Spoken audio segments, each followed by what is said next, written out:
funds. Ay, Kabataan Party List.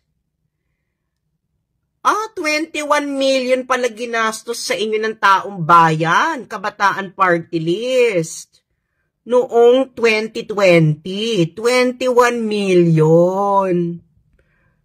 Can you imagine, gumastos ang taong bayan sa inyo ng 21 million para mag-recruit ng NA? Ano? Kabataan Party List. Naku, ako'y nagulat dito. Akalain mo yan? Milyon-milyon pala ang napunta sa inyo. Aba, syempre, yung mga taxpayers. Nako, saan napunta? Yung perang yan.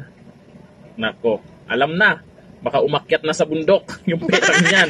Hindi natin alam. Syempre, tanong din yan ng karamihan yan. Kayo po isa sa mga nagre-question sa confidential pa ni BP Sara. At grabe kayo, napakaingay nyo, dami yung mga sinasabi, yun pala, mas malala pala kayo. Nasaan at kung ano ang pinaggamitan.